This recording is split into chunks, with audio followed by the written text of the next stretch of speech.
अरे वो कितने जा सके है, कोई सड़क पे जाके भी तो दिखाओ। मैं तो रोड से ही आ रहा हूँ, वो तो नहीं मिली वहाँ। कोई बातें जाओ, खेत की ओर तो नहीं गई। कविता, कविता, कविता,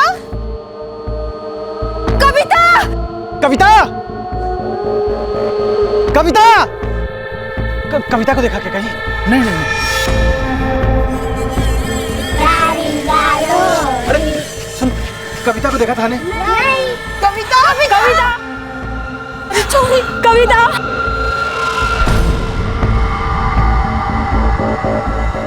काका, काका, थाने कविता को देखियो क्या? ना बेटा, मैं तो कौन देखियो आज। शैलेश भैया, मैं बाजार जाके देख के आता हूँ। हो सके वो कहीं वहां ना चली गई हो। ठीक से अशोक, जरा ध्यान से देख लो। ठीक है। पवन, हम लोगों ने स्कूल जाके देखना चाहिए, शायद वहां की हो। हाँ चलो भैया चलो। काय भी बाबू, कविता मिली काय? नहीं बापू, कविता के बापू गए हैं गांव वाले के साथ उसे ढूंढने के लिए। कट्टे गए होंगे मारे चोरी। कविता, कविता, कविता। अरे रोहित, तूने कविता को देखा क्या? नहीं, मैं तो खुद अभी उसे ढूंढने के लिए ही निकल रहा था। कट्टे चली गई है छोरी। स्कूल, गांव, सब जगह तो देख लिया हमने।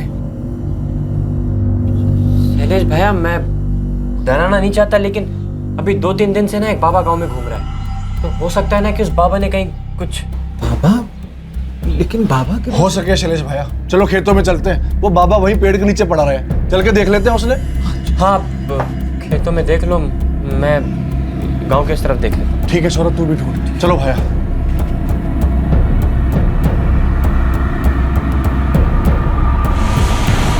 कविता एक 8 साल की बच्ची है जो अब लापता थी। वो दोपहर में अपनी माँ के साथ स्कूल से घर लौटी थी। नहीं, दादाजी ने ठीक ना किया, कहा था कि स्कूल लेने आएंगे। ना लाडो, कोई जरूरी काम में फंस गए होंगे दादाजी, इसलिए। नहीं, मुझे भी तो कितना काम रहता है, ट्यूशन जाना, टीवी देखना, स्कूल जाना, पढ़ाई करना, और तो दादाजी को अंग्रेजी सिखाना। मैं तो कभी बहाना नहीं बनाती। आज से मैं उनके साथ कट्टी हूँ। कविता के दादाजी ने वादा किया था कि वो उसे लेने उसके स्कूल आएंगे, लेकिन किसी वजह से वो नहीं आ पाए और इस बात पर कविता उनसे नाराज थी। आ गई मारी बिटिया। तो आ गई, पर आप मुझे स्कूल लेने क्यों नहीं आए? अरे बिटिया, थारा बापू मारे को दुकान थमाकर बाहर चले गया खरीदारी करने। अब मैं क्या करता? इस सारी गलती ना थारे बापू की है। बापू की नहीं, बापू के बापू की गलती है। मैं आपसे कहती हूँ, अब मैं आपके साथ बात नहीं करूंगी। अरे ऐसा ना बोल बिटिया, फिर थारे अलावा कौन है जो मारे को अंग्रेजी सिखाएगा? अच्छा, गलती हो गई, हमको माफ कर दो रानी साहिबा। नहीं, पहले शाम को घुमाने ले जाना पड़ेगा, फिर हम सोचेंगे। जो हुक्म रानी साहिबा। ठीक है, हम शाम को आपको ले चलेंगे। और 100 बार लिख कर देना होगा, दोबारा ऐसी गलती कभी नहीं होगी। 100 बार? हाँ, 100 बार। ठीक है मारी मास्टरनी जी। दोपहर का वक्त था, कविता के दादाजी सो रहे थे, लेकिन कविता बेसब्र हो रही थी। दादाजी उठो, दादाजी उठो ना, दादाजी। कविता, दादाजी क्या कर रही है? अभी तो सोए है ना वो, क्यों जगा रही है उन्हें? नहीं, दादाजी ने कहा था कि घूमने लेके जाएंगे। बदमाश, उन्होंने कहा था शाम को लेके जाएंगे, जब दादाजी उठेंगे तब लेके जाएंगे। नहीं, मुझे अब भी जाना है। देख, तू परेशान मत कर, मारे को बहुत काम है, या तो तू सो जा, नहीं तो कुछ पढ़ाई कर ले। मारा दिमाग मत खा तू। ठीक है, नहीं खाती, पर पहले मुझे गुलाब के लिए 5 रुपए दे दो। अब तो हर बात मानने के लिए पैसे लेगी मुझसे? हाँ, गुलाब के लिए ही तो ले रही हूँ, आगे जाकर मुझे पढ़ाई में काम आएंगे ना। अच्छा, नौटंकी, चल अंदर, दे तू तुझे पैसे, बदमाश कहीं की।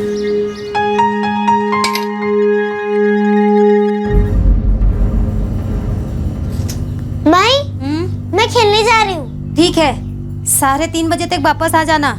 4 बजे थारे को ट्यूशन जाना है, भूलना मत। 4 बजे ट्यूशन जाना है और 5 बजे दादाजी के साथ।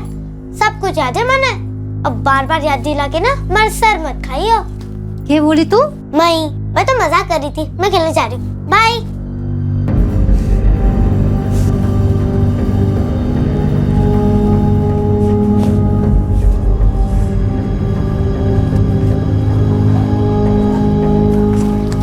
कविता को 3:30 बजे तक घर लौटना था, लेकिन 4 बज गए और कविता अब तक घर नहीं लौटी थी। मिलना रही है मतलब?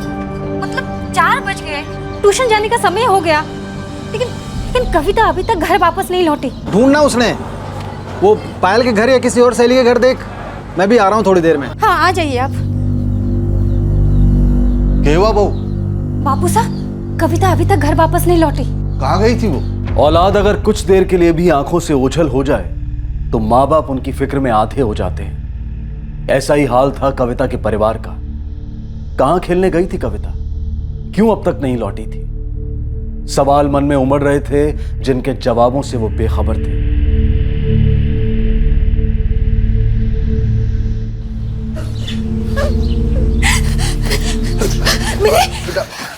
उसकी सारी सहेलियों के घर देखा, दिखी कोनी। थारे से कोई नाम लियो था, कथे जा रही है वो? बस इतना कह के गई कि वो खेलने जा रही है। जहाँ 2 दिन से वो बाबा डेरा जमाए बैठा था वो जगह भी देख ली, पर वो बाबा वहां भी कौन ही। बाबा? कविता बाबा के पास क्या करने जाएगी? वो किसी अनजान आदमी के साथ ना जाएगी। ना काका साहब, ऐसा ना कह रहे हैं कि खुद गई होगी, लेकिन हो सकता है ना खेलते खेलते गलती से पहुंच गई हो। और वैसे भी आजकल दुनिया में ढोंगी बाबाओं की तो कमी है ना। हमारे लाडू खेलेंगे सब, वापस टीम से साहब वो हमारी। शांति शांति शांति साहब ओके, शांति रखिए, एक एक करके बोलिए। हाँ बोलो, ये बाबा का क्या माजरा? साहब 2-3 दिन पहले गांव में आया था, बाकी उसके बारे में पता कौन ही। ये बाबा कोई जादू टोना वगैरह करता है? पता नहीं साहब, बस पेड़ के नीचे बैठा रहता था समाधि लगाए, किसी से बात ही नहीं करता था।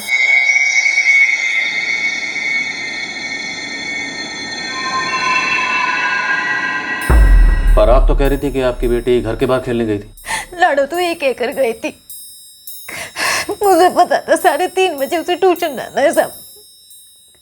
मैंने उसे याद नहीं दिलाया था सब। वैसे हमारे लाडो बड़े समझदार है सब।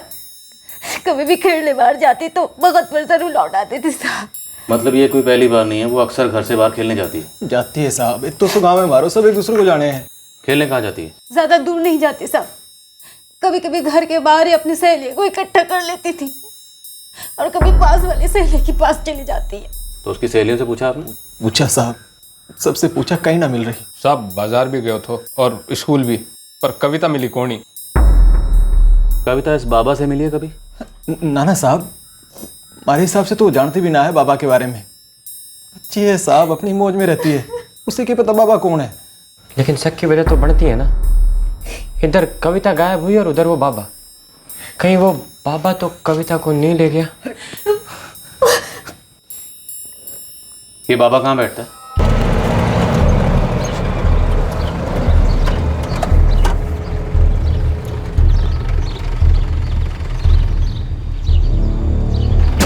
सब उधर।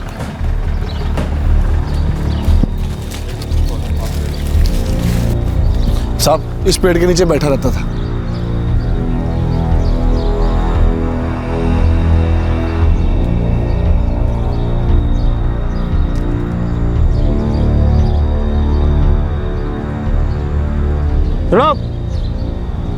इधर आओ। यहाँ जो बाबा बैठा था देखा तुम लोगों ने? जी साहब, 2-3 दिन से वो यहीं पर बैठते हैं और इससे पहले हमने उन्हें कभी नहीं देखा। आज देखा था? जी साहब, सुबह में जब हम लोग खेत पर आ रहे थे तो आंखें बंद करके यहीं पर बैठे हुए थे। तुम लोगों में से किसी ने उनको यहाँ से जाते हुए या किसी से बात करते हुए देखा? नहीं साहब, हम तो यहाँ अपने काम में लगे हुए थे, पता नहीं चला वो कब चले गए। एक 7-8 साल की बच्ची को यहाँ पर खेलते हुए देखा आसपास कहीं? जी नहीं साहब, कुछ देर पहले ये लोग भी यही पूछने आए थे, हम लोगों ने कुछ नहीं देखा साहब।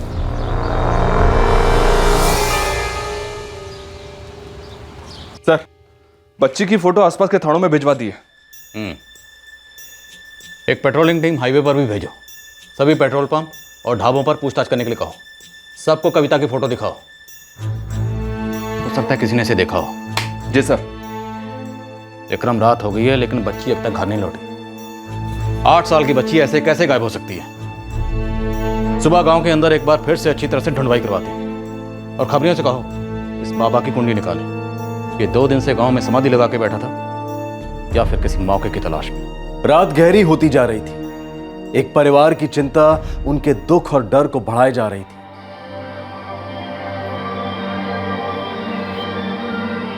उसे स्कूल लेने नहीं गए, इसलिए नाराज थे। फिर मान भी गई। उसे मैं शाम को घुमाने ले जाने वाला था। थारे को ठीक से याद से ना कुछ कहा था उसने, कट जा रही है। खुशी ना बोली थी भाई मैं खेलने जा रही हूँ। मारे से सिर्फ 5 रुपए मांगे थे, मैंने दिए, ऊपर से 2 रुपए के सिक्के भी दिए। उसने उसे गुल्लक में डाल के चली गई। कविता की मां इस बात से बेखबर थी कि कविता ने सिर्फ 5 रुपए का सिक्का गुल्लक में डाला था और 2 रुपए का सिक्का अपने पास रख लिया था। मैं तो सो रहा था, मैंने तो उसे जाते हुए भी नहीं देखा।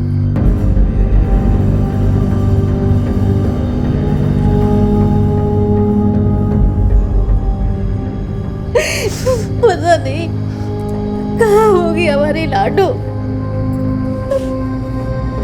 हमारी कविता।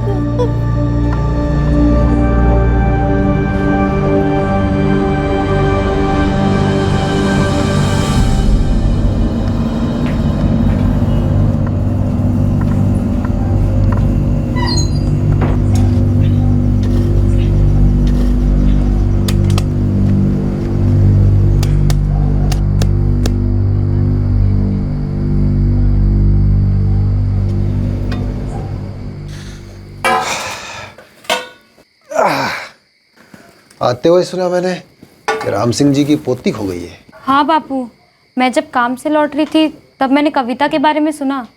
उसके बापू ने पुलिस भी बुलाई थी मगर अब तक मिली ना वो। भगवान करे जल्दी मिल जाए।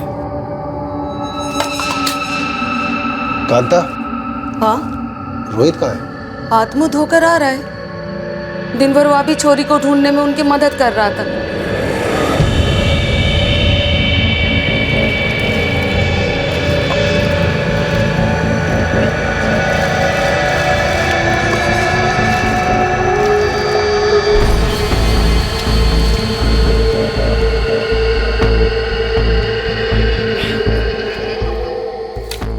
कुछ पता चला? कहाँ गायब हो गई ये चोरी? पता नहीं बापू, सब जगह तो देख लिया। मुझे तो लगता है उस बाबा ने ही कुछ किया है। बाबा? कौन बाबा? मुझे अभी भी गाँव आया है वो? आज दोपहर से वो भी गायब है। मगर ये बाबा है कौन? मैं भी 2-3 दिनों से सुन रही हूँ उसके बारे में। पता नहीं कौन है, कोई नहीं जानता उसके बारे में।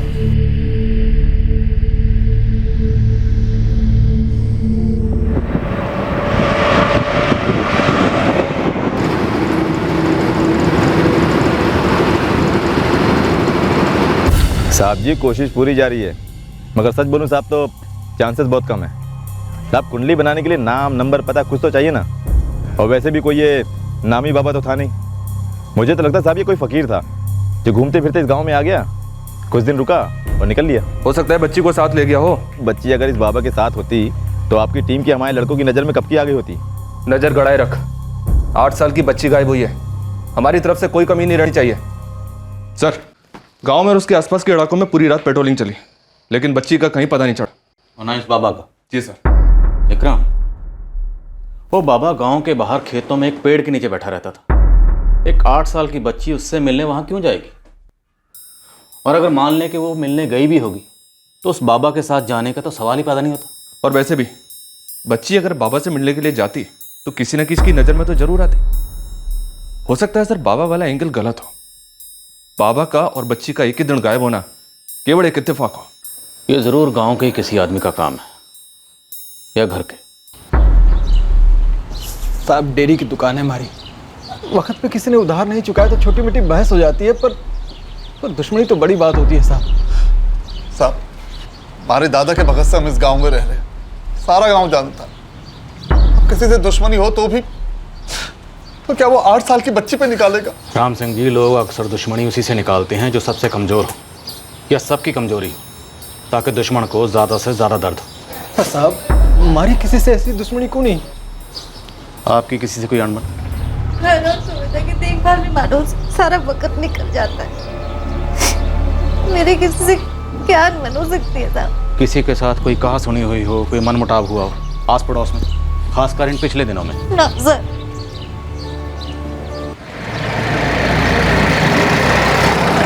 नहीं अंकल, वैसे आती है दोपहर को खेलने, हम साथ में खेलते हैं, लेकिन वो कल नहीं आई थी। लेकिन अक्सर आती है। जी साहब। यानी हो सकता है जब वो अपने घर से निकली तो यहीं आने के लिए निकली। मेरी पायल और कविता दोनों एक ही ट्यूशन में जाती हैं, दोनों दोपहर में साथ में ही खेलती हैं। फिर 3:30 बजे कविता अपने घर बस्ता लेने को जाती है और अपने माँ के साथ ट्यूशन आती है। आपने आखिरी बार कविता को कहाँ देखा था? जी, कल जब मैं पायल को लेने के लिए स्कूल गई थी तब गेट पर दिखी थी अपने माँ के साथ।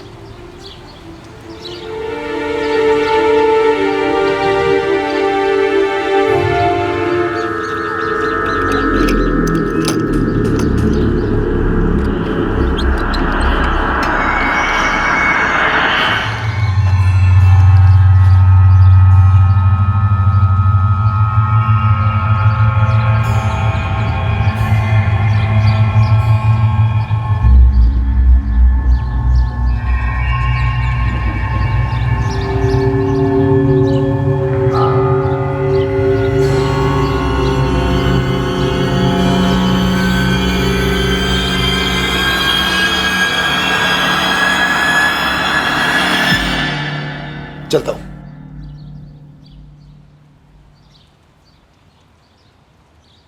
माई। हाँ बेटा, मैं चलती हूँ। ठीक है। विक्रम, कविता के माँ बाप को एक बार फिर से थाने बुलाओ। दिन की शुरुआत से लेकर कविता के बाहर जाने तक की हर छोटी बड़ी बात पूछते हैं, शायद कोई सुराग मिल जाए। जी सर। 8 साल की बच्ची ऐसे ही गायब नहीं हो सकती, कोई तो वजह रही होगी, कुछ ना कुछ तो जरूर चल रहा होगा किसी के दिमाग में।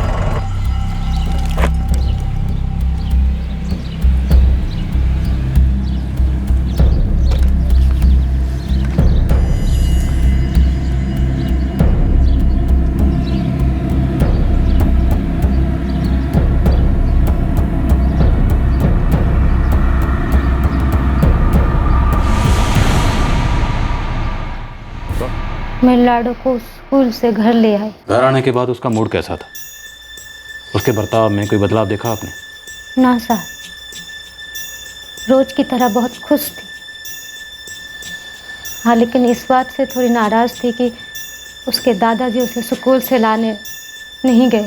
तो क्या उसे हर रोज स्कूल से राम सिंह जी लेकर आते हैं? ना साहब, लेकिन उस दिन उसे वादा किया था कि वही स्कूल से लाने जाएंगे उसे। तो फिर लेने क्यों नहीं गए?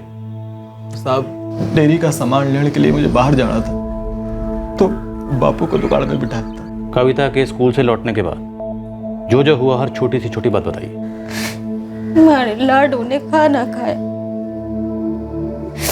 जब उसके दादाजी घर आए तो उन्होंने उससे वादा किया कि वो शाम को उसे घुमाने ले जाए, लेकिन हमारे लाडू दोपहर से बड़ी उतावली हो रही थी घूमने जाने के लिए। दादाजी सोए हुए थे, लेकिन वो उसे बार बार जगा रही थी। मैंने उसे समझाया कि दादाजी को परेशान ना करें, उसे गुल्लक में डालने के लिए पैसे भी दिए।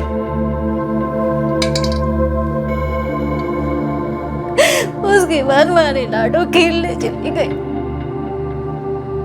मैंने उसे बोला 3:30 बजे तक ट्यूशन के लिए घर आ जाए, लेकिन हमारे लाडो नहीं आए। उसके बाद साहब इसने बड़े फोन किया।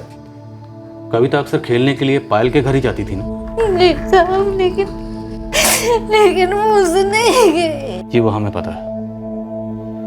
क्या कविता अक्सर ऐसे अकेले घर से बाहर खेलने के लिए जाती है खेतों में? इससे पहले कभी ऐसा कुछ हुआ? दादा साहब, कविता ऐसे अकेले कहीं नहीं जाती है। हमारी चोरी छोटी से सांप पर बड़ी समझदार है, उसे पता है कटे जाड़ो है कटे नहीं।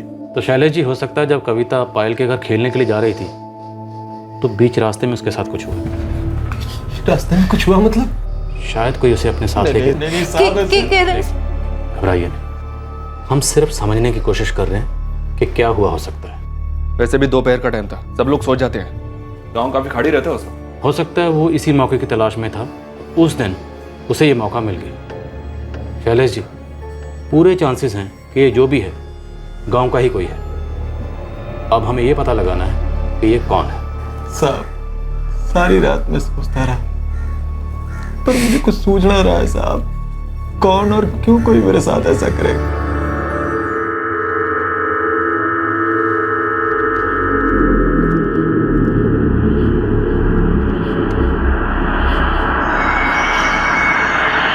तब पिछले जनगणना के हिसाब से इस गांव की आबादी 1755 और मैंने लगभग सभी की कुंडली निकाल ली है। पिछले 5 सालों में ऐसी कोई भी छोटी बड़ी चोरी की घटना नहीं घटी। अब ये शैलेश जी जो हैं, ये दूध की डेयरी चलाते हैं और लगभग पूरे गांव वाले जानते भी इनको, और सभी की बड़ी हमदर्दी है उनके परिवार के साथ। तो हो सकता है जिसने दर्द दिया हो वही हमदर्द होने का नाटक कर रहा हो। लेकिन ऐसा कुछ भी पता नहीं चला साहब, किसी की भी शैलेश या उनके परिवार के साथ ऐसी कोई दुश्मनी नहीं कि उनकी बेटी को अगवा कर ले या उसके साथ में कुछ गलत कर दे।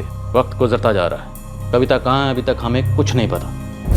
फिरौती के लिए अभी तक कोई फ़ोन नहीं आया, किसी ने उसको अगवा किया हो ऐसा नहीं लगता। सर, इस बात के पूरे चांसेस हैं कि जो भी हुआ है वो कविता के घर से लेकर पायल के घर के बीच हुआ है। लेकिन विक्रम, हुआ क्या है, क्या हुआ है, क्यों हुआ है, कैसे हुआ? अगर पैसा वजह नहीं है, दुश्मनी वजह नहीं है, तो बच्ची के गायब होने के पीछे असली वजह क्या है? साहब, ज़रूरी तो नहीं कि कोई वजह हो ही, क्या पता आप शायद ही ऐसी किसी ने कुछ कर दिया हो। वैसे सर, जिस दिन से बच्ची गायब हुई है उसी दिन शाम से हम लोग इस केस पर लगे हैं। गांव तो बहुत छोटा सा है, गांव में सबको पता है कि हम बच्ची को ढूंढ रहे हैं। तो अगर गांव के किसी आदमी ने बच्ची को अगवा किया है तो हो सकता है वो इस बात से डर गया और छुप कर कहीं बैठ गया। लेकिन वो कौन हो सकता है? सही कहा साहब आपने, जब वजह का ही कुछ पता नहीं चल रहा तो शक के दायरे में कोई नहीं आता, और जब किसी पर भी शक करने की वजह नहीं बनती फिर सब पर शक करने की वजह बनती। गांव में कोई भी हो सकता है। पुलिस अपराधी के मकसद से बेखबर थी। कविता को लापता हुए 2 दिन बीत चुके थे, लेकिन इस केस में अब तक एक भी सुराग नहीं मिल पाया था। कविता का परिवार, पुलिस, सब लोग इस बात से अनजान थे कि आखिर कविता के साथ क्या हुआ था। और फिर एक खबर आई जहां से आने की उम्मीद ही नहीं थी।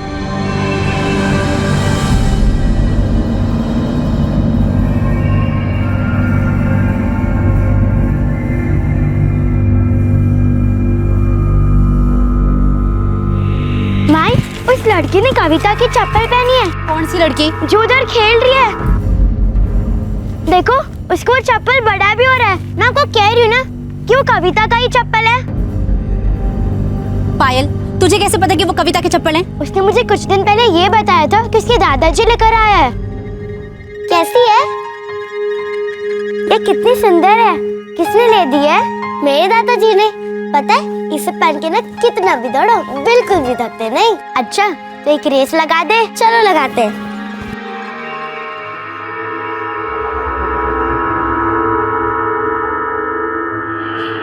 मैं सच कह रही हूँ साहब, मुझे नहीं पता कि ये किसके चप्पल।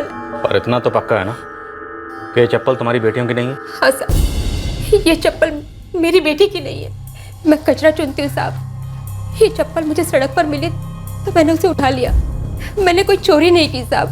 मैं बहुत गरीब औरत हूँ। कोई भी ऐसी चीज़ जो मेरे बच्चों के काम आए मैं उसे उठा लेती हूँ साहब। तो ये चप्पल क्या पता साहब, हमारी चोरी मिली क्या? ये चप्पल आपकी बेटी की है? हाँ साहब, ये चप्पल तुम्हारे लाडू की है। उस दिन वो ही पहन के गई थी साहब। कहाँ है हमारी लाडू? माई, मैं खेलने जा रही हूँ। ठीक है, 3:30 बजे तक वापस आ जाना। 4 बजे थारे को ट्यूशन जाना है, भूलना मत।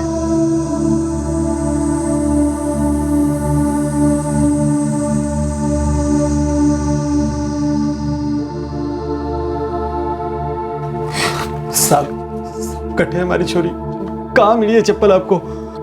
अभी पता चल जाएगा। बोल मीना, बच्ची के साथ तुमने क्या किया? मैं सच कह रही हूँ साहब, मैंने कुछ नहीं किया। मैंने कुछ नहीं किया। ये चप्पल मुझे सड़क पर मिली तो मैंने उसे उठा लिया। साहब मैं भी एक माँ हूँ, मैं किसी के बच्चे को क्यों चुराऊंगी? देखो बहन, थारे को पीसे चाहिए मैं पीसे दे दूंगा, बस मुझे बता दो कि हमारी चोरी कटे, थारी भी तो चोरी हंसी। बहन जी, मैं आपके सामने हाथ जोड़ती हूँ, तुम्हारी चोरी कहाँ है? मैं सच कह रही हूँ, मुझे तुम्हारी बेटी के बारे में कुछ भी नहीं मालूम। ये चप्पल तुझे कहाँ से मिली? मैं गांव में कचरा बिन रही थी तो एक चप्पल मुझे दुकान के बाहर मिली। कौन सी दुकान के बाहर? देख मैडम, अगर तुमने हमसे झूठ बोला तो भारी मुसीबत में फंस जाएगी। मैं सच बोल रही हूँ, ये चप्पल मुझे वहीं से मिली। अब तो किस दुकान पर? चल लेकर चल हमें वहाँ। जी साहब।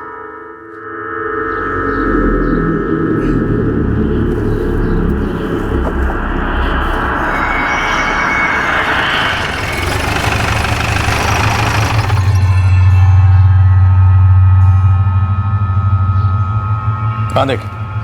वहाँ साहब, वहाँ पड़ी थी। कब मिली? कल सुबह साहब, जब मैं कचरा बीन रही थी।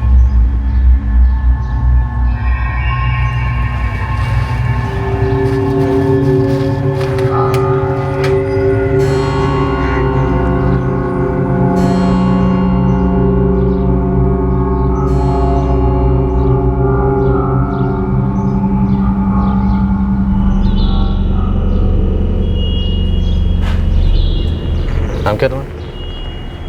रोहित। रोहित जी। तुम उस दिन गांव वालों के साथ थाने में रिपोर्ट लिखाने आए थे? जी साहब। उस दिन कविता तुम्हारी दुकान पे आई थी? नहीं, कविता मेरी दुकान पर नहीं आई। रोहित भैया, मुझे ये वाले लॉलीपॉप देना। तुझे ये चॉकलेट बहुत पसंद है ना? हाँ। एक काम कर, मैं एक नई चॉकलेट लाया हूँ, तू उसे खाएगी ना तो इसे भी भूल जाएगी। चल आजा। कविता तो काफ़ी दिनों से मेरे दुकान पर नहीं आई। पक्की बात? जी सर। पकड़ो। ये वही है ना जो उस दिन थाने में बार बार बाबा पे इल्जाम लगा रहा था? हाँ सर, यही था। उधर कविता गायब हुई और इधर वो बाबा। कहीं वो बाबा तो कविता को ना ले गया? इसकी जबान इसकी शक्ल का साथ नहीं दे रही, कुछ खटक रहा है मुझे। एक काम करो, धर लो इसे और अपनी टीम बुलाओ, इसके घर की तलाशी लेंगे।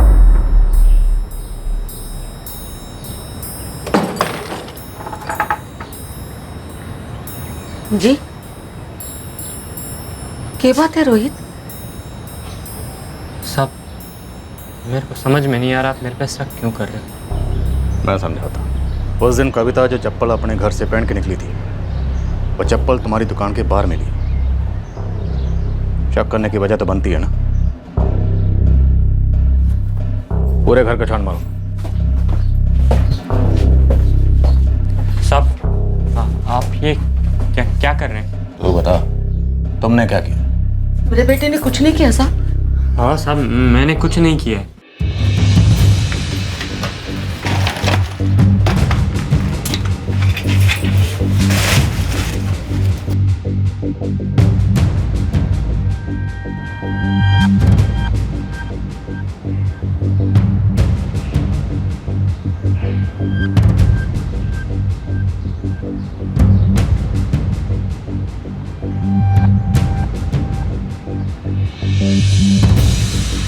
सर, यहाँ आइए।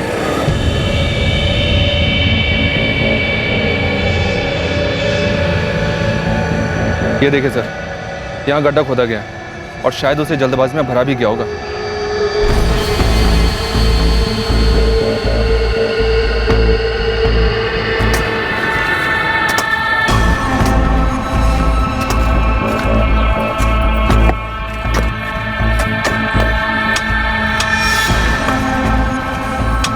साहब, कुछ मिला नहीं? सर, यहाँ से जमीन सख्त, लगता है यहीं तक खोदा है।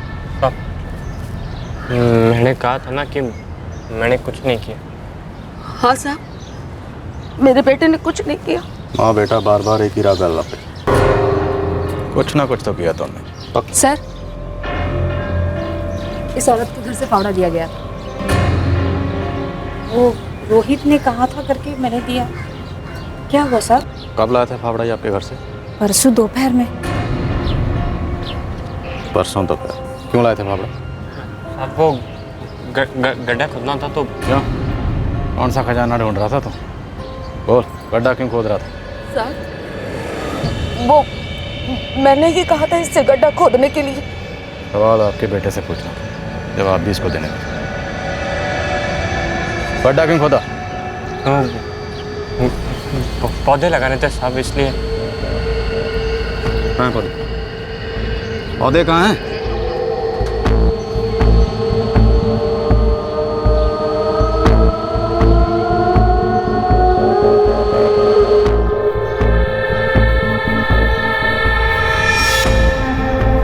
देख, सीधी तरह बता दे।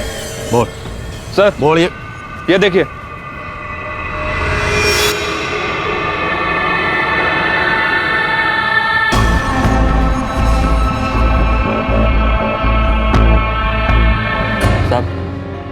मेरा कोई गलत इरादा नहीं था साहब, कोई गलत इरादा नहीं था। मैं तो बस खुद पे काबू नहीं रख पाया, रोक नहीं पाया खुद को।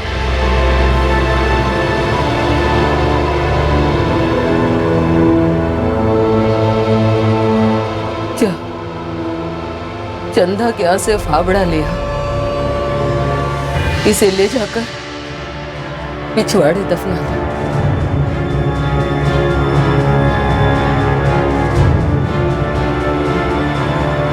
कविता के माँ बाप और गांव वाले जब कविता को ढूंढ रहे थे तब रोहित फावड़े का इंतजाम करने गया हुआ था। लेकिन जब उसे पता चला कि गांव वाले कविता को सब जगह ढूंढ रहे हैं तो वो डर गया। उसे लगा कि गड्ढा खोदने से लोगों को शक पैदा हो सकता है। कविता की लाश को छुपाने की जल्दबाजी में रोहित ने उसे कूलर में रख दिया।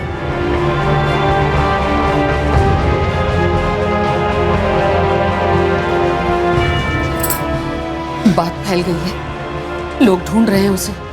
जा, तू भी उसे ढूंढने में लग जा, ताकि किसी को भी तुझ पर शक ना हो। बाद में देखेंगे इस लाश का क्या करना है। जा।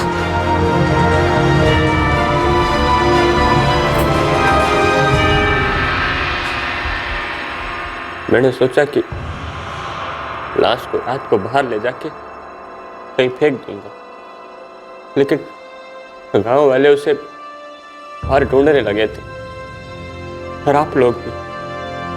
मुझे मौका ही नहीं मिला।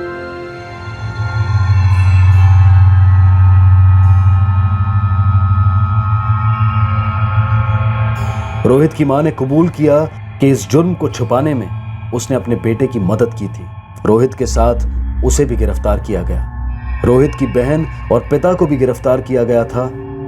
हालांकि पूछताछ के बाद पता चला कि उन्हें उनके घर में हुए इस जघन्य अपराध के बारे में कुछ पता ही नहीं था।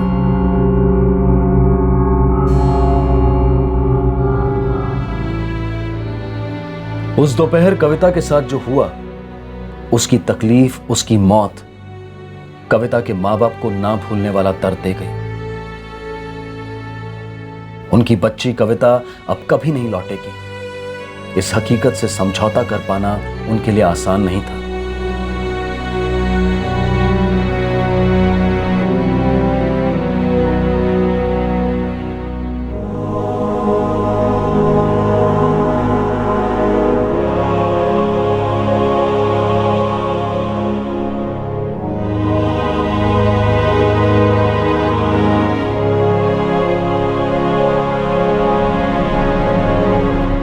रोहित पर अलग से 12 साल से कम उम्र के बच्चे के बलात्कार के लिए आईपीसी की धारा 376 सेक्शन 2 सबसेक्शन आई और protection of children from sexual act यानी कि पॉक्सो के अंतर्गत भी चार्जेस फाइल किए गए हैं। रोहित और उसकी मां पर हत्या के लिए आईपीसी की धारा 302, सबूत मिटाने के लिए धारा 201, एक ही मंशा द्वारा किए गए अपराध के लिए धारा 34 और आपराधिक षड्यंत्र के लिए धारा 120 भी लगाई गई है। पोस्टमार्टम रिपोर्ट ने भी इस बात की पुष्टि की कि कविता पर सेक्सुअल असॉल्ट हुआ था और उसकी मौत गला घोटने से हुई है।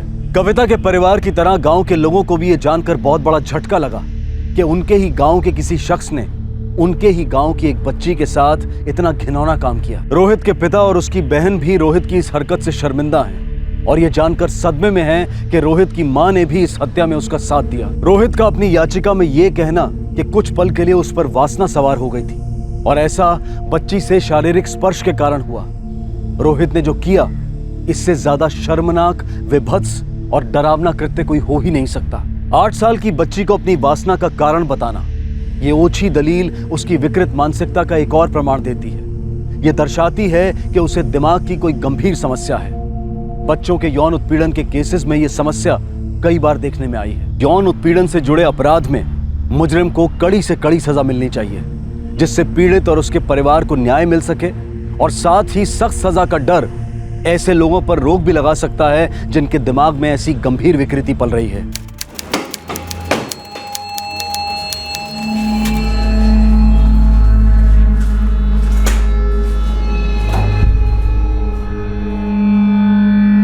हर पुलिस स्टेशन में एक जगह होती है जहां अनसुलझे केसेस की अधूरी दास्तानें फाइल की जाती हैं। मर्डर, चोरी, अपहरण और कई अनसॉल्व्ड केसेस इन फाइलों में पड़े रहते हैं, कभी दिनों तक, कभी महीनों तक, तो कभी सालों तक। बंद मुट्ठी की लकीरों की तरह होते हैं ये अनसॉल्व्ड केसेस। लेकिन ये फाइलों वाली जगह कब्रिस्तान कतई नहीं है। ये महज एक वेटिंग रूम है जहां न्याय इंतजार करता है कि कब कोई सुरागों वाली ट्रेन आए और कब कोई केस उस पर सवार होकर अपनी मंजिल तक पहुंचे, जो न्यायालय की दहलीज है। हम तकदीर और किस्मत पर भरोसा करने की हिमायत तो नहीं करते, पर कभी कभी ऐसा होता है कि बंद मुट्ठियों के खुलने में सारी कायनात साजिश करती है। मोहित, आज फिर काम पे नहीं जाएगा क्या? मोहित, ए मोहित, अरे 8 बज गए, तेरे लिए पानी गर्म करके रखा है, चाय पी ले, नहा धो के तैयार हो जा, तब तक तेरे लिए नाश्ता बनाती है। उठ उठ। अरे आई, तबीयत ठीक नहीं है। अरे 3 दिन से तू काम पे नहीं गया है, तेरी तबीयत ठीक नहीं तो डॉक्टर के पास होके आना। अरे आई, खाली सर में दर्द है, सोऊंगा ठीक हो जाएगा। चाय तो पी ले बेटा। चाय गरम करके पी लूंगा, बाद में तू जा ना।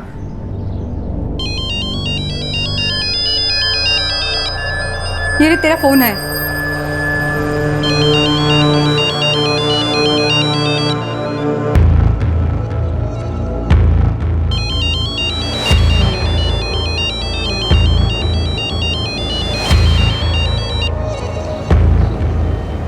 फिर से काट दिया यार।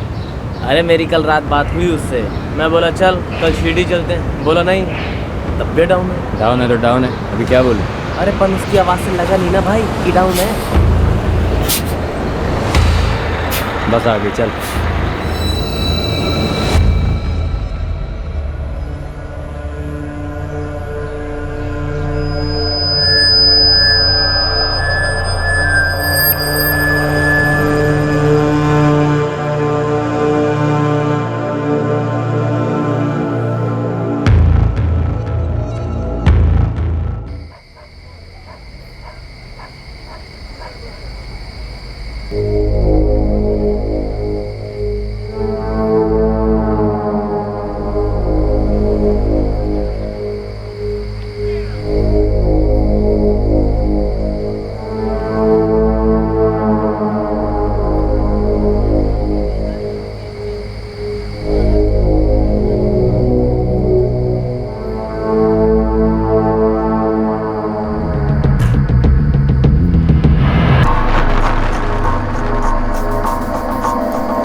साहब कुल मिला के 7 से 8 लाख का माल था, सारा लूट के चले गए।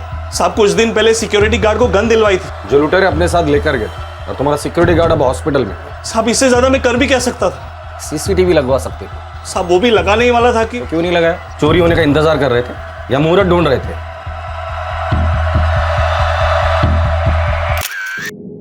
ब्लड में क्लोरोफॉर्म के काफी हाई ट्रेसेस मिले हैं इंस्पेक्टर। कब बात कर सकते हैं उससे? हम बस उसे 1 आध घंटे में डिस्चार्ज कर देंगे, फिर आप उससे बात कर सकते हैं। उसे डिस्चार्ज मत दीजिए, मैं अपना कांस्टेबल भेज रहा हूँ, उसके हवाले कर दीजिए उस सिक्योरिटी गार्ड को। सर, ये सिक्योरिटी गार्ड विष्णु का था, इसका कोई पुलिस रिकॉर्ड नहीं, इससे पूछताछ भी काफ़ी अच्छे से की गई है, लेकिन लग नहीं रहा इस रॉबरी में इसका कोई इन्वॉल्वमेंट है। ठीक है, फिर भी चांस मत लो, थोड़ा और खंगालो उससे, डबल चेक करो। सर वैसे उसका कहना है कि हमला उसके पीछे से हुआ था, वो देख नहीं पाया कितने आदमी थे। दुकान में सीसीटीवी नहीं है, ये बात ये लुटेरे अच्छे से जानते थे, बड़ी सफाई से काम किया है, मतलब ये नई गैंग तो हो ही नहीं सकती। सर अगर पुरानी गैंग है तो शायद हिस्ट्री शीटर्स कुछ बता पाएंगे। सारे हिस्ट्री शीटर्स को राउंड अप करो और खबरियों को काम पर लगा।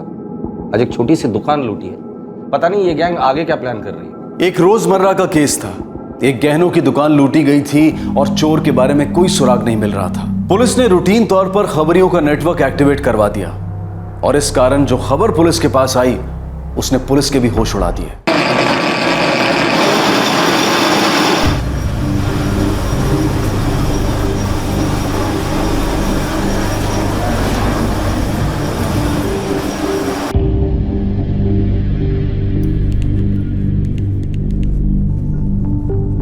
चाय रख दे। क्या जासूसी कर रही है?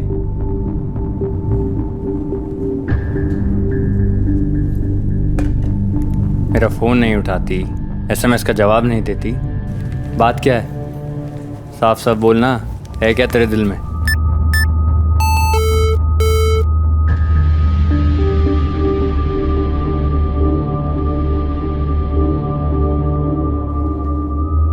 मेरे दिल में अब कुछ नहीं है, तू तो बिल्कुल भी नहीं।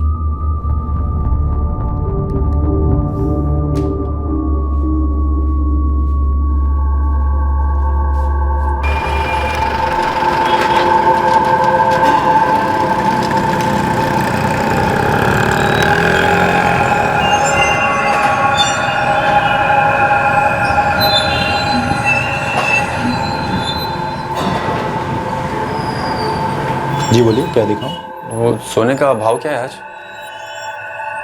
24,730 पर 10 ग्राम। खरीदना है या बेचना है? बेचना है, लेकिन मेकिंग पर कितना काटोगे आप? माल लाए हो, हम देख के ही बता सकेंगे। नहीं, माल तो नहीं लाया। तो ठीक है, फिर मैं बाद में आता हूँ।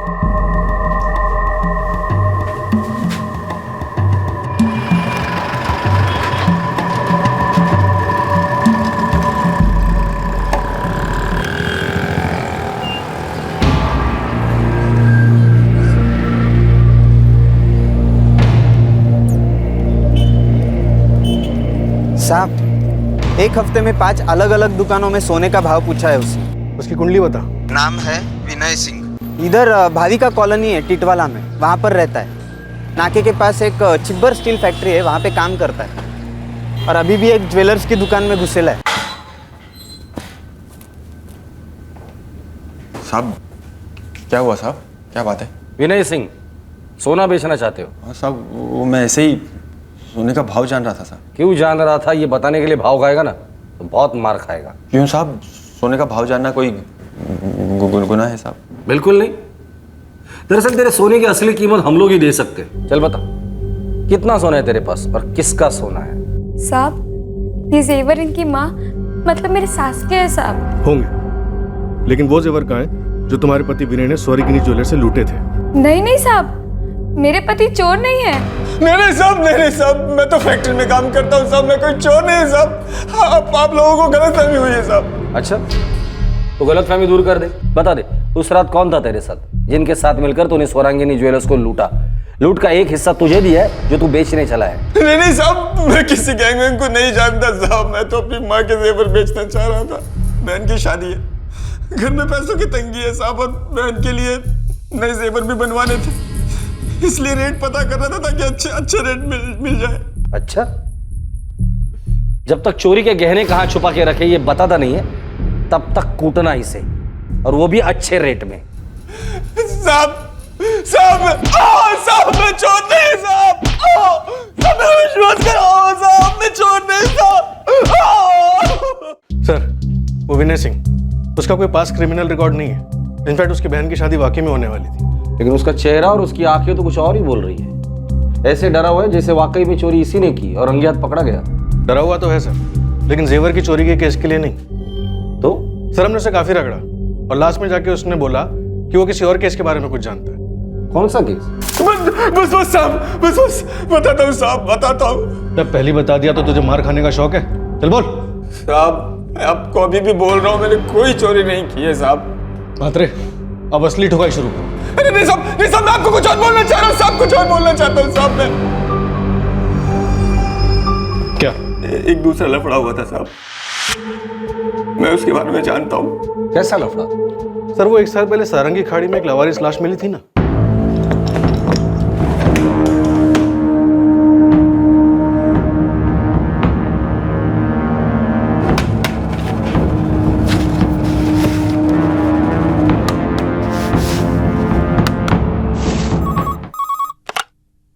रावलवाड़ी पुलिस स्टेशन, पीएसआई मुले बोलते है।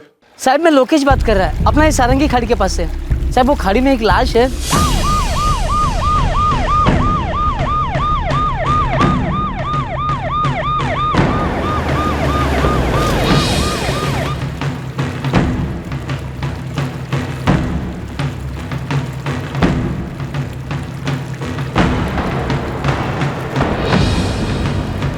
एक साल पहले का ब्लाइंड केस, 25 से 28 साल की मेल बॉडी।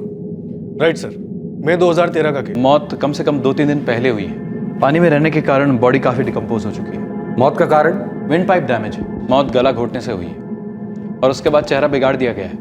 सारंगी खाड़ी टिटवाला से एक लावारिस लाश बरामद हुई है। 25 से 28 वर्ष के आदमी की ये लाश है। ठाणे आणि रायगड जिल्ह्यातील सर्व पोलीस ठाण्यांना सूचित करण्यात येते की त्यांच्याकडे अशी कुठलीही मिसिंग कंप्लेन असेल जो रावलवाड़ी पुलिस स्टेशन को मिली लावारिस लाश से मैच करती है तर ताबडतोब रावलवाड़ी पुलिस ठाण्याशी संपर्क साधावा। इंस्पेक्टर, लाश अब बहुत गल गई है, हम इसे और नहीं रख सकते। मेरी रिकमेंडेशन है कि तुरंत इसका क्रेमेशन कर दिया जाए। क्रियाकर्म करने के 2 हफ्ते बाद भी हमें कोई लीड नहीं मिली थी। ये विनय सिंह इसी केस के बारे में बात कर रहे हैं? इसी केस के बारे में।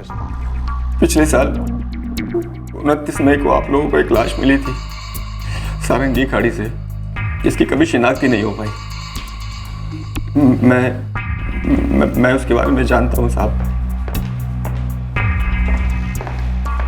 उस लाश का नाम तो मैं नहीं जानता साहब। लाश का नाम नहीं जानता तू? जानता क्या है? मेरा एक दोस्त है साहब, लाश की खबर को पढ़कर काफी डरा हुआ था साहब, काफी दिनों तक।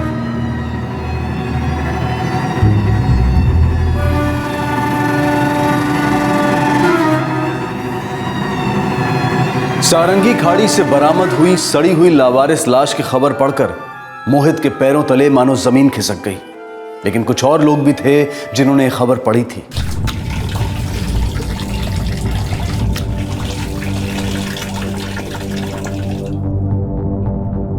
यार खाड़ी में लाश फेंकने से क्या फायदा, लाश तो ऊपर आनी है।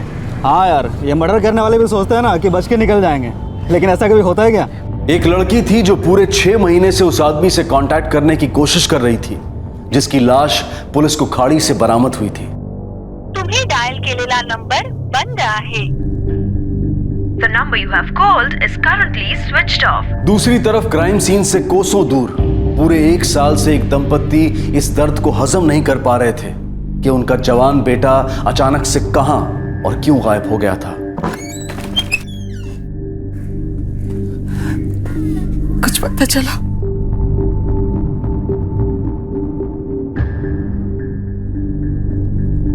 कौन था ये मर्डर विक्टिम जिसकी लावारिस लाश का क्रियाकर्म पुलिस ने कर दिया था और जिसकी आइडेंटिफिकेशन पूरे 1 साल से नहीं हो पाई थी?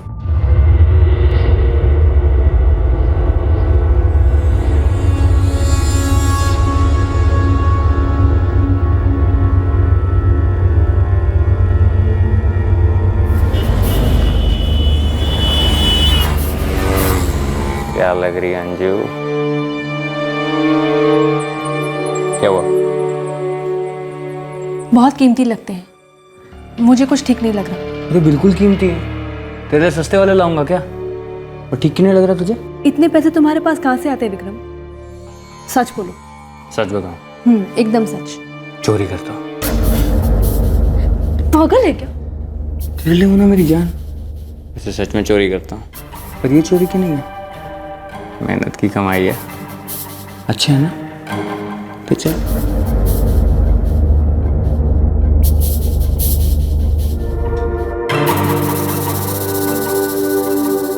एक माहिर शादीशुदा चोर एक नाजायज रिश्ते में कैद था।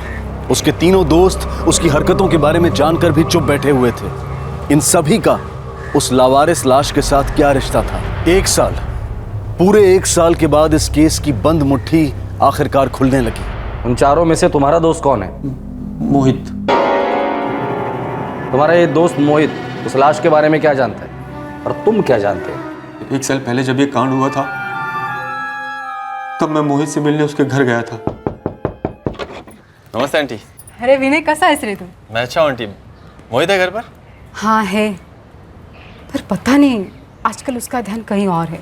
क्या हुआ रे मोहित तेरे को? तेरा फैक्ट्री गया था, बोले 5 दिन से काम पर नहीं आया तू, क्या हुआ?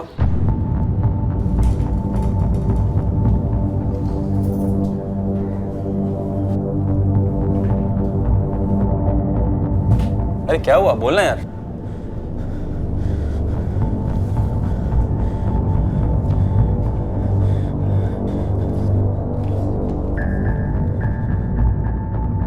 लावारिस लाश? क्या? लावारिस नहीं है, मैं जानता हूं उसको। तू जानता है इसको? तू कैसे जानता है? कौन है ये? 5 दिन से सोया नहीं हुए यार। डरावने सपने आ रहे, वो सपने में आता है, वो सब कुछ सपने में आता है यार। क्या बोल रहा है यार? क्या सब सपने में आता है? तू कैसे जानता है इस आदमी को? कौन है ये आदमी? तुम्हारा ये दोस्त मोहित रहता कहाँ है?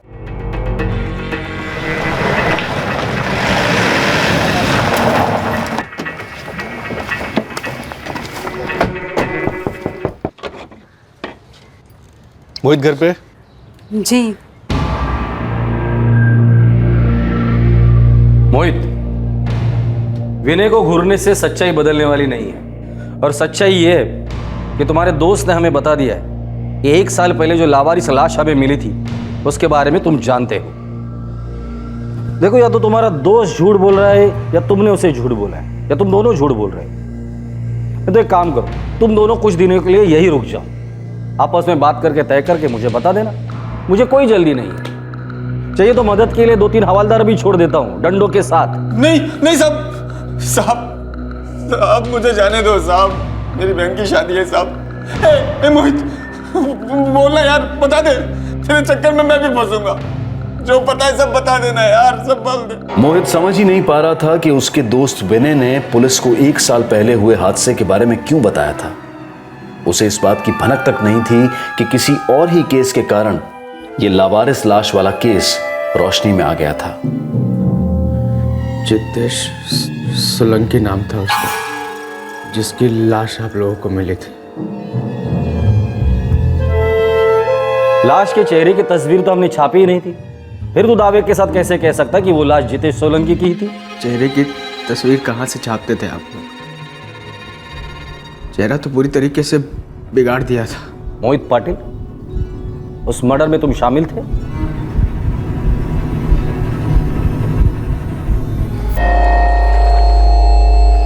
आगे बोल। विक्रम पॉकेट मार था, चोर था, और एक दिन वो पकड़ा गया। ए जितेश, अब तू ज्यादा ही बके जा रहा है, ठीक है? इतना भी क्या हो गया? इतना भी क्या हो गया? लफड़े तू करे और मार मैं खाऊं, क्यों? इतना कौन सा मारा तेरे को पब्लिक ने? वो तो मैं तुझे बचा रहा था, वरना पब्लिक ना मार मार के चीर देती हम दोनों को। चलना, तेरा बच्चा तो साला छोड़ के भाग जाता। सही कहा, यही करना चाहिए था मुझे। तुझे कितनी बार कहा है कि तेरी ये लफड़ेबाजी, चोरी चकारी मुझे नहीं पसंद है, छोड़ दे, लेकिन ना तू मुझे कुछ समझता ना हमारी दोस्ती को। शर्म आती तुझे अपने दोस्त कहने में? मुझे इतनी शर्म आती है ना तो मिट्टी डाल दोस्ती पे। तू तेरे रास्ते और मैं मेरे रास्ते। हट्टू साला। अरे मैं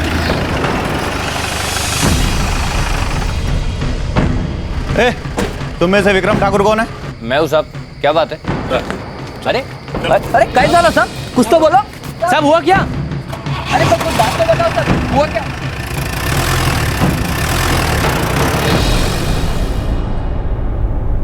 वो रात की पहली रात विक्रम और जितेश बाहर से पी के निकले थे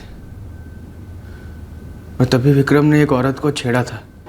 मस्त चल रही है यार लाइफ। मालिक बहुत खुश है मेरे काम से। पता क्या बोलता है? कह रहा है सुपरवाइजर बना दूंगा, ऐसे ही काम करता रहे। एक बार सुपरवाइजर बन गया ना, मस्त हो जाएगी लाइफ।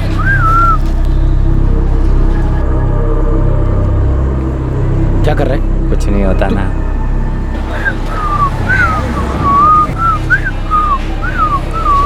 पागल है, मर पड़ भाई। नहीं होता ना।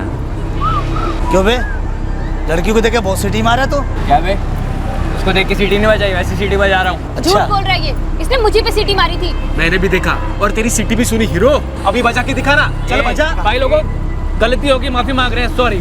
जब हमने इसको देख के सीटी बजाई नहीं तो माफी क्यों मांगेंगे? एक तो चोरी, ऊपर से सीना चोरी, बहुत घमंड है इसमें। ओ मैडम, तुमको क्या लगता है तुमको देख के मारी क्या सीटी मैंने? हाँ, पहले तुमने मुझे बुरी नजरों से देखा, फिर आंख मारी और उसके बाद सीटी मारी।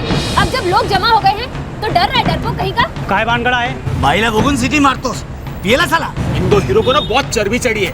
अरे बहुत चर्बी चढ़ ली है?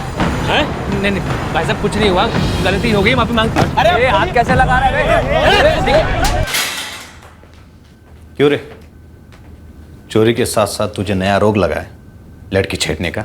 अब 2 दिन के लिए आया ना तू, अब देख मैं तेरा कैसा हश्र करता हूँ। मैंने कोई चोरी वोरी नहीं किया और वो लड़की को भी मैं नहीं छेड़ा था। हाँ हाँ, तू तो साधु संत है। पब्लिक झूठ बोल रही है, तू सच बोल रहा है। लेकिन साहब, ये चोरी के बारे में कौन बोला आपको? विक्रम 3-4 दिन तक जेल में था। उसको ऐसा लग रहा था कि जितेश ने उसके बारे में चुगली की है पुलिस को। ये विक्रम की स्टोरी क्यों सुना रहे तू? तू ये कहना चाहता है कि चुगली की थी इसलिए विक्रम ने जितेश का मर्डर किया?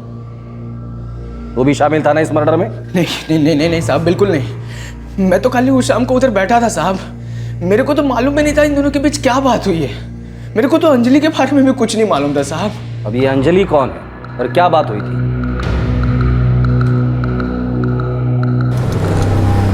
यार ये किधर मर गया यार विक्रम? क्या मालूम, 1 बजे तक आएगा करके बोल गया। लेकिन ये पार्टी किस बात की तरह? भरी दोपहरी में वेज होटल के अंदर ये अपना विक्रम साधु शाकाहारी कब से बन गया बे? साले को जबरदस्त कुछ हाथ लगा है, पक्की बात है, तभी पार्टी दे रहा है। क्या बात कर रहा है? अबे आया ये रे भाई लोग, ये मेरी गर्लफ्रेंड अंजलि और ये तीनों मेरे खासम खास दोस्त मोहित, जितेश और ये मुकेश। अंजलि और विक्रम एक दूसरे को गांव से जानते थे, यूपी से। बहुत सालों बाद ये दोनों मुंबई में टकरा गए थे। साहब वैसे विक्रम शादीशुदा है, प्रीति नाम है उसकी पत्नी का। फिर भी वो खुलेआम अंजलि के साथ अफेयर चला रहा था। मोहित, 26 मई की शाम को क्या हुआ था? वो शाम विक्रम ने सबको पार्टी के लिए बुलाया था। अरे अभी तो बता दे बाप, विलायती विस्की काय की खुशी में भाई। अभी ये मत बोलना कि एयरपोर्ट में घुस के हाथ मारा। तुम लोगों को मेरे बारे में बहुत गलतफहमी है लोगों। जितना 30 मार खां समझते हो ना उतना मैं हूँ नहीं। वो क्या है कि मैं हर चीज़ पे हाथ और मुंह नहीं मारता, पर पब्लिक ऐसी नहीं है। साला कोई भी अपनी चीज़ पे मुंह मार जाता है। चीयर्स।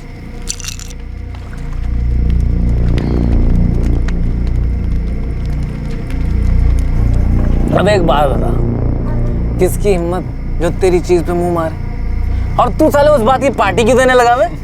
अच्छा सवाल है, मैं पार्टी क्यों देने लगा? मैं पार्टी इसलिए दे रहा हूँ क्योंकि अरे बता ना क्यों दे रहा पार्टी? तुझे नहीं पता जितेश, बन रहा है।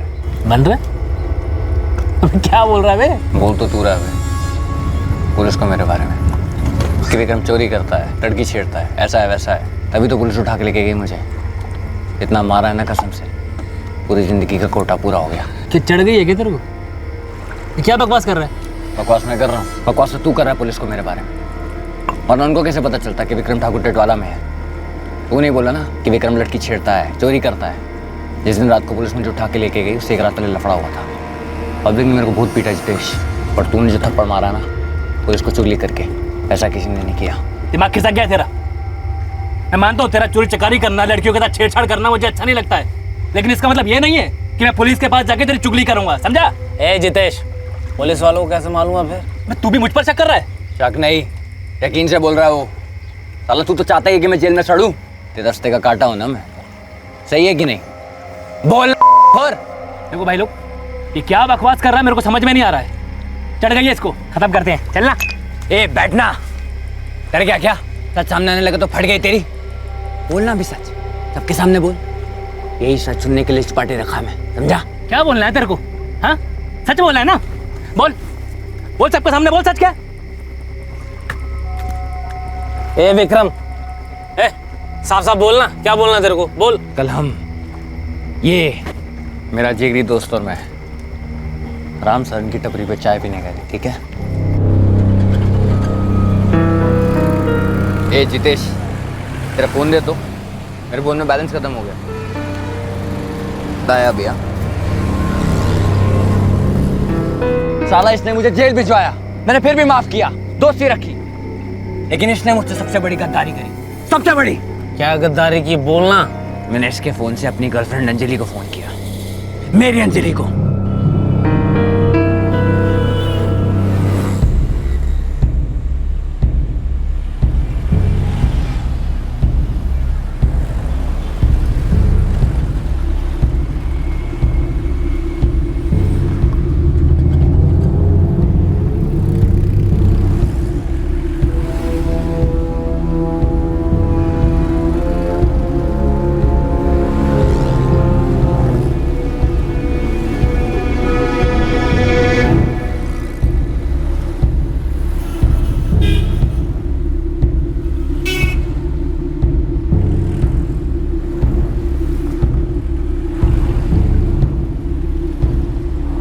तेरी हिम्मत कैसी हुई मेरे फोन पे एसएमएस पढ़ने की? तुझे फोन कॉल करने के लिए दिया था ईमानदारी में। ईमानदारी में? तू ईमानदारी की बात कर रहा है? साले तेरी चोरी और गद्दारी दोनों पकड़ी गई है। तेरा चक्कर चल रहा है ना अंजलि के साथ, तभी उसका नाम शालिनी करके स्टोर किया ना तूने फोन में। और मैसेज, भाई लोगों को मैसेज कैसे कैसे? अंजू, अंजू कल तुझे मेरे साथ मजा आया कि नहीं? बोलना, क्या मजा किया तू अंजलि के साथ? क्या मजा किया?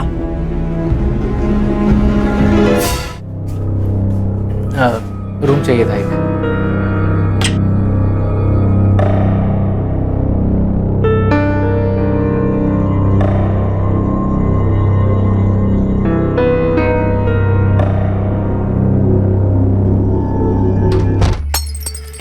मेरी अंजलि के साथ ऐसा कर रहा है? मेरी अंजलि? मेरी अंजलि? हाँ, तेरी अंजलि? और तू क्या कर रहा है अंजलि के साथ? एक तो तू कुछ शादीशुदा है। ए जितेश, एक मिनट, विक्रम शादीशुदा है या नहीं, उससे तेरे को क्या साले? अंजलि इसकी गर्लफ्रेंड है, सीधी बात। एक मिनट भाई, विक्रम देख, ये तेरा पर्सनल मामला है, मानता हूँ, पर तू भी तो अपनी पत्नी प्रीति के साथ गद्दारी कर रहा है ना। ये डबल ढोलकी, तू किसकी तरफ है? क्या किसकी तरफ है? और काहे का डबल ढोलकी? ये तरफ क्या होता है भाई? चारों दोस्त है ना अपन। अभी अंजलि जितेश के साथ चक्कर चला रही है, इसका सीधा मतलब है भाई उसका दिल अभी तेरे साथ नहीं लगता है। और प्यार व्यार में ये जबरदस्ती नहीं चलती है भाई। दोस्ती में जबरदस्ती चलती है। ये साला मेरे आइटम को घुमाए, ऊपर से मेरी चुगली करे, और मैं क्या करूं? इसकी आरती उतारूं? ये विक्रम सुन रहे? सुन, मेरा अंजलि के साथ चक्कर चल रहा है और तू इसमें कुछ भी नहीं कर सकता, समझा? अब मुझे गाली दे या अंजलि को गाली दे, सच यही रहेगा कि तू हर दूसरी लड़की पे नजर लगाए बैठा रहता है। तू भी कोई दूध का दूल्हा नहीं है, समझा? साले, एक तो मेरी पीठ पे छुरा भोंकता, ऊपर से लेक्चर देता है। पुलिस से पकड़वाया, बड़स मिटी नहीं ना तेरी? पुलिस को अगर पहली तेरे चोरी चपाटी के बारे में पता चल गया होता ना तो अच्छा होता। जितेश, ए, ओ जितेश, जितेश, ओ जितेश, जितेश,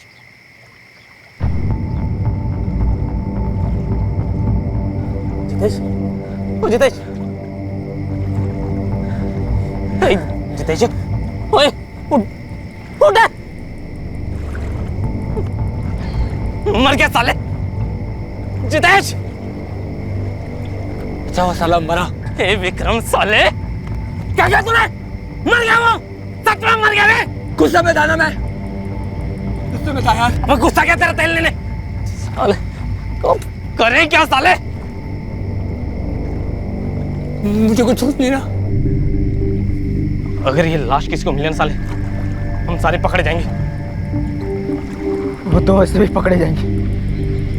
सुन लो तुम दोनों, मैं तुम दोनों के साथ हुई नहीं, मैं तुम दोनों के साथ हुई नहीं। तू कहाँ जा रहा है? कहाँ जा रहा है? सुन, अगर तूने कहीं जाके मुंह खोला ना तो तू भी अंदर होगा। कोई माइकल आली बात बना नहीं कर सकता। तू भी इस मर्डर में शामिल था। हम चारों दोस्त हैं और रहेंगे। जितेश गलती से मारा गया बे। ये उसको मारने के इरादे से ही आगे बढ़ा था भाई।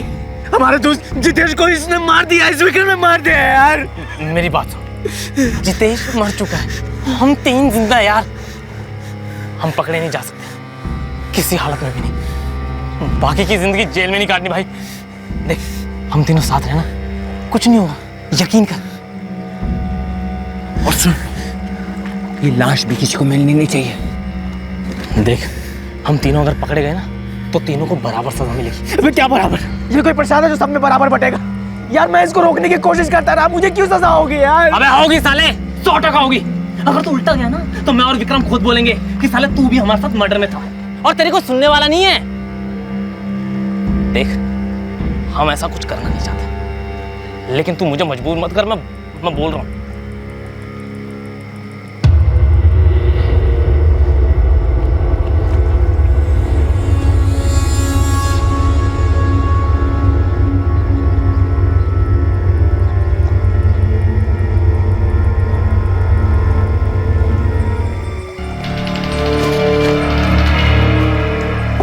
मुकेश जो बोला ना, याद रखियो।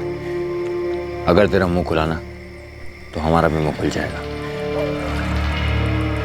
फिर देखते हैं तुझे कौन बचाता है।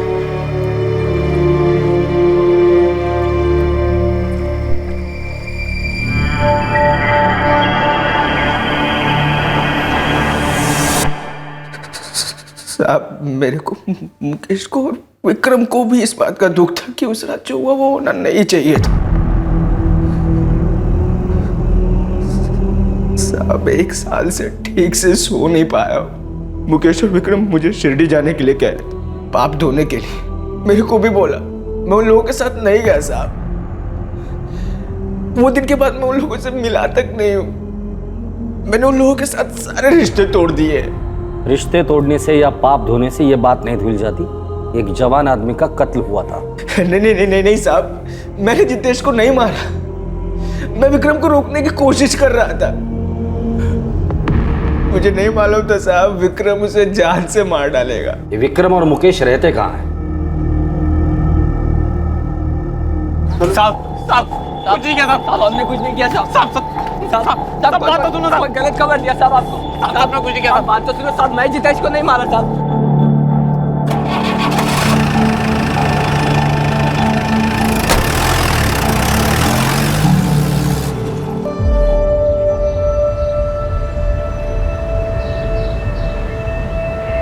मुकेश, अपना मोहित कहीं ढीला तो नहीं पड़ जाएगा ना यार? सच बोलूं भाई, उस साले की कोई गारंटी है नहीं। उसकी हालत उस शाम से ही खराब है, कहीं साला पागल वागल ना हो जाए। अपन से गलती हो गई यार मुकेश, पाप हो गया यार। चल के भगवान से दिल से माफ़ी मांगे। चल, बस निकल जाएगी।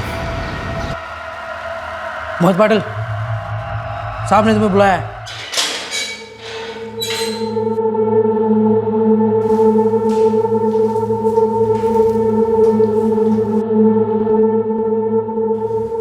मोहित, क्या जरूरत थी यार 1 साल बाद ये सब बताने की?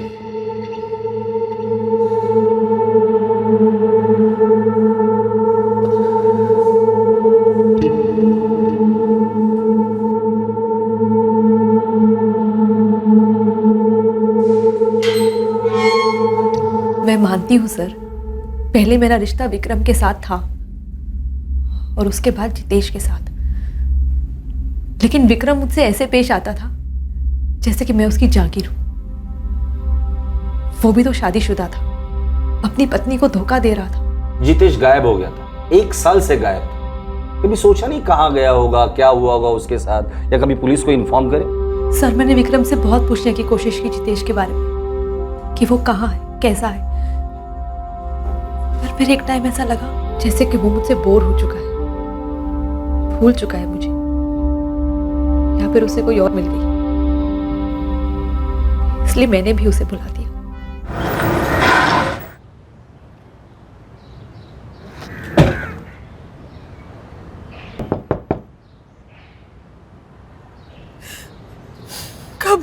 सब। 1 साल होने को। आपका बेटा पिछले 1 साल से गायब था। आप लोगों ने कभी पुलिस में रिपोर्ट क्यों नहीं करवाई? वो महीनों फोन नहीं करता था, 2-2 साल तक अपना मुंह नहीं दिखाता था। देखिए, हमें अंदाजा नहीं था कि वो कौन है, इसलिए हमने उसके शव का क्रियाक्रम कर दिया था।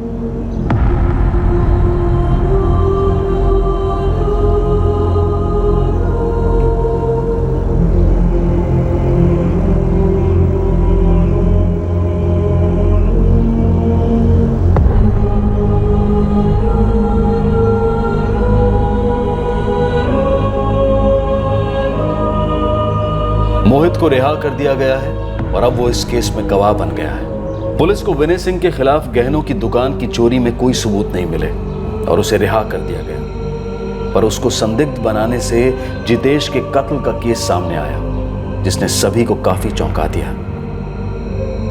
कई केसेस अनसुलझे रह जाते हैं, लंबे अरसों तक गुमनामी के अंधेरे में खोए रहते हैं, और फिर सुराग की एक किरण सालों बाद किसी फाइल पर पड़ती है और बस बंद मुट्ठी खुल जाती है और समय की धूल से उठकर इंसाफ मांगती है। एक दोस्त की हत्या ने बाकी सभी दोस्तों को गिल्ट और पछतावे के दलदल में धकेल दिया। विक्रम, जिसके गुस्से की वजह से जितेश की हत्या हुई, उसे इस हत्या से कुछ हासिल नहीं हुआ। वो बस इस हादसे के बाद ईश्वर के दरबार में प्रायश्चित करने की कोशिश में था। दूसरी तरफ मोहित, इस जुर्म का गवाह, जिसे चुप रहने के लिए मजबूर किया गया था, वो भी साल भर ज़मीर और डर के बीच त्रिशंकु बनकर अटका रहा। और इस सब के बाद भी इस अनसुलझे केस को कोल्ड स्टोरेज से बाहर निकालकर सही मायने में एक क्लोजर मिला, एक समापन मिला। सुनने में बड़ा अजीब लगता है, लेकिन ये सच है कि कभी कभी पुलिस इन्वेस्टिगेशन जैसी साइंटिफिक प्रक्रिया में भी लक और तकदीर की अपनी एक भूमिका है, जिसे नकारा नहीं जा सकता। बहरहाल, उस गहनों की दुकान लूटने के केस में अब तक कोई सुराग नहीं मिला है। वो केस अब भी अनसॉल्व्ड है। क्या पता कौन सा केस इस केस की तरफ इशारा करे और मुजरिम पकड़े जाएं और पीड़ित को न्याय मिले। इसी विचार के साथ मैं अनूप सोनी आपसे विदा लेता हूं।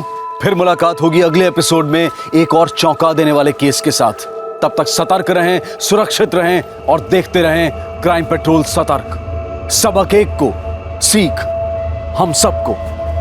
जय हिंद। इस तरह के और भी एपिसोड देखने के लिए हमारे चैनल को सब्सक्राइब करें और बेल आइकन दबाना ना भूलें।